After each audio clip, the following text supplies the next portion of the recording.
Welcome to the Complete Story Series, where I take trade paperbacks in single issues and I break them down into digestible bites, giving you an epic, booming voice. Today we'll be continuing the tale of Deadpool and Spider-Man. When we last left off, Chameleon was basically tricking everyone in the Spider-Man Deadpool universe. Spider-Man was turning against Deadpool, but now we're going to take a break from that story to do a different story that is in this timeline, and they will come together.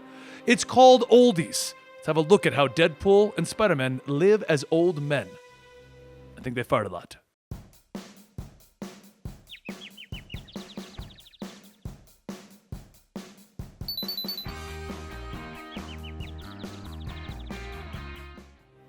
In the far future, an old man awakes from a bad dream, and he begins to wonder what has his life become.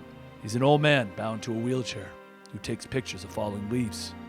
And as he turns on his light, he smiles, remembering the good old days. The days when he used to be Spider-Man. As time comes, Peter gets dressed and he heads out into the retirement home cafe. However, as he pushes himself along, he starts to overhear some of the other tenants talking about how things of theirs seem to be missing. First a necklace, then a pair of glasses, all gone, without a trace. Peter grabs his food and he takes a seat at one of the tables, and he begins doing what he does best, taking pictures. Everything in this retirement home is good, except one thing. It's also the home of the old, the promiscuous Wade Wilson. Wade puts his foot up on Peter's table, telling him, "You know, these pills the doctor's got me make me feel like an N64 all over again." Peter sighs, stating he really doesn't want to hear it. And Wade says, Fine. I didn't come over here to talk about my letter to Penthouse anyway. I came about this." Wade holds up a tablet with a news article, and Peter asks, "Are these even real? Just let the Avengers deal with it or something." Wade slams the tablet down, yelling, "They're all dead! And you know it. This is our chance! I've been tracking him for years! This is fate! He cut you in half, remember?" Peter looks at his camera, stating that he's retired now. Let the kids handle this. It's not their time anymore. And Wade scratches his head, telling him, "Fine, how about this? How about we look into the missing items? Last night, I saw someone sneaking around the home in a ski mask." And Peter asks, "What are you even talking about?" And Wade walks off, telling him, "You really are in your own little world. It's probably nothing anyway. See you at bingo, kid." Later that night, Peter heads to his room and he gets ready for bed. And as he lays down, he takes off his shirt, revealing the giant scar across his back. The days begin to pass and everything seems normal for Peter. But one of the nights that he was developing his film, he spots something. The burglar Wade mentioned. So he rolls up to his window with his camera. And sure enough, he spots the same burglar creeping out of one of the windows. Peter looks back at all the news clippings of him as Spider-Man, and then he sets out to Wade's room. As he gets ready to knock on the door, he pauses for a second, and he begins to hear Wade inside with another woman, and decides that he'll come back later. Just as Peter gets ready to leave, a dark shadow runs past him, and Peter quickly gets into position.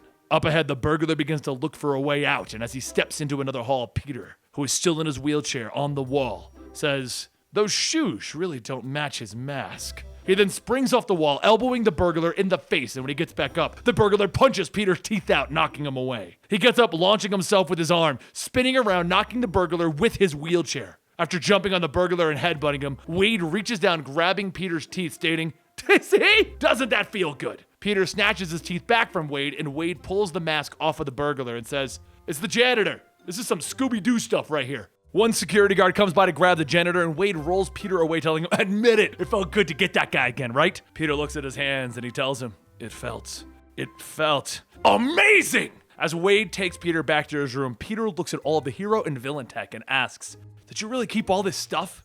And Wade says, "Yeah, but that's not important. What's important is that we have a chance to take out that turd burglar again." Wade holds up another tablet with the same thing as before, but this time, Peter smiles and tells him, "Yeah, we should get the heck out of here." As Peter and Wade begin to sneak out, Wade parks Peter off in the shadows, telling him to wait right here. He needs to grab his meds before they can leave. A short while later, Wade walks into a room with the beat-up janitor and security officers, telling them, "Academy Award-winning performance, guys." The janitor yells that the guy broke his face and ribs. And Wade says, "I'm sorry, but now you're a millionaire, so who cares about a few broken bones?" The janitor asks, "Just who the hell is that old guy anyway?" And Wade tells him, "That, amigo, was the amazing, spectacular, friendly, neighborhood Spider-Man." Flash forward a few minutes later, and as Wade hangs onto Peter while he webs the city, Peter asks who he was talking to. And Wade tells him, "The Reader, genius! Now what do you say we go off and kill Deadpool?" But before we can continue this story, let's flash back to a time to learn why Wade is so focused on killing himself. Yeah, let's go with that.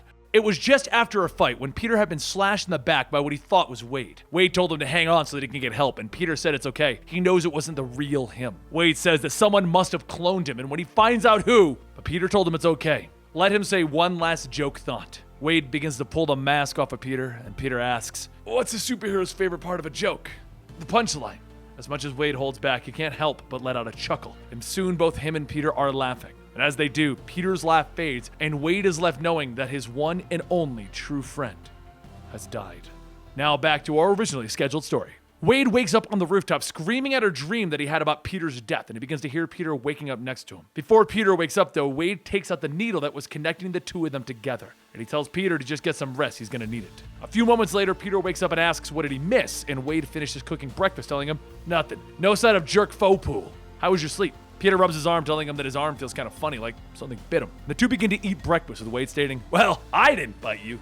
No matter how many times you ask, I ain't crossing that line." As Peter eats, he asks why would his clone come after them after all this time anyway? Why now? And Wade tells him, "I'm not sure. I'm just grateful at my chance for revenge."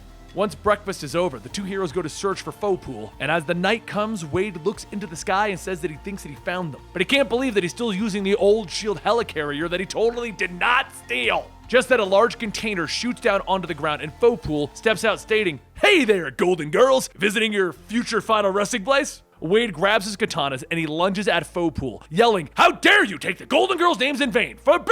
Arthur!" As Wade gets close, faux pool knocks Wade away, telling him that he looks suspiciously old these days. "Isn't that weird? You have a healing factor, and now you look like a rotting potato." Peter jumps in, hitting faux pool with his wheelchair, stating that he's going to be looking so much worse. "You carbon copy." And faux pool asks, "Copy? Is Wade still selling you on the whole clone thing? Clones are a Spider-Man thing, not a Deadpool thing." Wade then jumps on faux pool from behind, cutting into his back, and faux pool shouts in pain, yelling, "All right, enough foreplay, you old farts. I have no beef with Spider-Man, or are you mad that I almost cut you in half? I can still finish the job, you know." Wade asks, "Do I really talk that much? I'm really starting to see why people find me annoying." Faux pool then asks if Wade made him. Does that make Wade his dad? Or God? And Peter asks him, "Made him?" Faux pool jumps through, separating the two of them, and as faux pool slams Wade's head into the wall, he says, "Yeah, Wade brought me to life the moment that he touched the console back at Tabula Rasa." Wade punches faux pool off, and Peter webs up his head, and faux pool asks, "He didn't want his bestie to know the truth, huh?" Peter then flings faux pool to the ground, asking, "What is he talking about?" And faux pool tells him, "I'm talking about the fact that Wade here knew what I really was the whole time, and that he's responsible for me even being a thing. He's been trying to kill me before you could ever discover the truth." Faux pool kicks Peter back, continuing to state that Wade knew that he would come out of hiding the second that he turned that device on that's been tucked away. Faux pool then brings out his sword, and Wade jumps in, stabbing him in the back, and then he punches him off, asking, "Do you really think you could stop me, old fart?"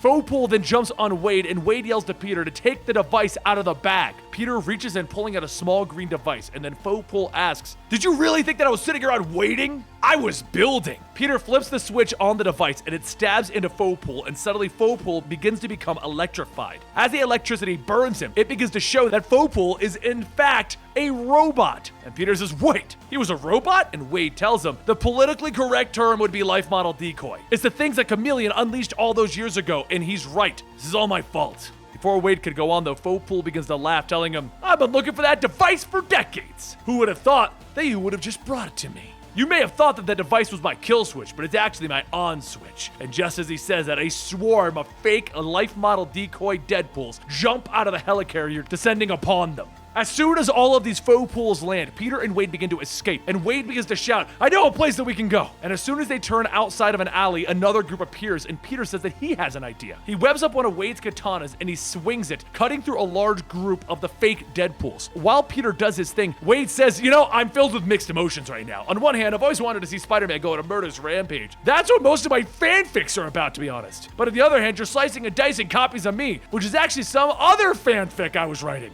Peter tells him that he's supposed to be helping, and Wade tells him, "Right, follow me, Spider-Murder Man." After a bit of running, Peter looks around and he asks, "Why are we in Central Park? This isn't helpful at all." And Wade says, "Come on, where is it? Up this giant rock." And Wade begins to knock on the rock, with Peter frowning, telling him, "We're about to die here, and I hate to blame you for this." But ignoring Peter's statement, Wade asks, "Little help, big guy?" And suddenly the rock begins to rumble before lifting itself off of the ground. The giant rock creature begins to stand up, and Peter asks, "Is that Ben Grimm?" Wade tells him, "No, it's Ben's son Reed." The details don't matter right now, but we got other things to worry about. Reed begins to lift his arm, and Peter then asks, does he want a high five or something? And Wade says, wait for it. Reed then slams his arm onto the ground, shouting, it's clobbering time. And just then, the rest of the new Fantastic Four appear. The old female in the blue Valeria asks, you rang? Oh, life model decoy Deadpool's perfect. Wade jumps down, and another one in the group, Venom Vision, shouts 10001001001100. Wade then says, that's a weird catchphrase, and Valeria tells Wade that he asked him a question he might want to answer before they leave him to himself. Peter then jumps down, helping the fourth member, the Last Devil, and asks,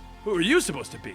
And the Last Devil doesn't answer him, and Peter says, all right, just like Daredevil, good talk. Fopu then knocks the Last Devil away, singing, Spider-Man does whatever Deadpool's mutant blood allows him to do. Not as catchy. Peter then webs his mouth, telling him, no more singing. And Fopu rips it off, telling him, the next song is about how I cut Spider-Man in two and he died. Peter then grabs Fopu and headbutts him, telling him, no! The Fantastic Four stitched me up. And Fopu stumbles back, telling him, except they didn't. Wade Wilson brought you back to life using his muty blood. It's been haunting him for years. That's why he was gunning for revenge. See how gullible you could be when it comes to your best friend? Fopu then kicks, and Peter catches it, telling him, you're insane. And Fopu tells him, I am Wade Wilson, so duh. Peter then webs up the other Fopus, swinging them into the original, but as the original gets back up, he grabs his katana, jumping behind Peter. Fopu then says, all right, it's time to end this. And he slashes through, cutting him in the back again. Wade hears his scream, and like a madman, he begins to carve his way over to Peter. Fopu tells him that Spider-Man goes down again. And once again, it's all your fault, Wade. Valeria then picks Peter up, telling everyone that they need to retreat. Reed? Everyone begins to climb up onto Reed's hand, and as Wade tries to attack Fopu says, that's the spirit, don't listen to her. You can't change destiny. Reed shouts in pain as Valeria calls out to him, and a group of Fopus begin to stab into him to climb up him. Wade grabs onto the Fopus climbing up to help himself up, and Reed tells him to just get in his hand. Reed then pulls his arm back, and he throws Wade and the others out of the park, and he asks, I wonder what robots taste like. As the group crashes into the Baxter building, a medical drone rushes over to Peter and begins to scan him. Wade rushes over, and Peter asks, why did you do it? And as Wade takes off his mask, he says, it's because I couldn't lose my best friend. Peter tells him, it's okay, I forgive you. That's what best friends do. Now be a friend to me, a best friend, and forgive yourself. As Peter slowly begins to stop breathing, Wade shouts, no! Not like this! Someone take my blood, all of it! Bring him back! And Valeria asks, what are we supposed to do now? There's billions of LMDs, how are we gonna shut them all down? And Wade pulls on his mask, stating, you can't! Not now, now! Wait. He runs off into the old storage room, stating, this is all my fault. I could fix this. I could change things. He pulls on a tarp, and Valeria tells him, wait, you can't use Doom's time platform. It doesn't work properly. It's cursed. And Wade starts turning the machine on, telling him, yeah, so am I. Meanwhile, in the present day, Spider-Man and Wade Wilson are back to back, surrounded by a group of LMDs, with Spider-Man telling him, we had a good run. And Wade tells him, yeah, 31 issues. I was kind of hoping we get to 50, but hey, 31's a really good number in this market. Wait, did we suddenly jump an issue? Just before the LMDs converge, there's a bright light, and old man Wade steps out shouting, I'm back! And young Peter asks, what the? But old man Wade tells him, you're out of pages, Webbs. Cue the to be continued.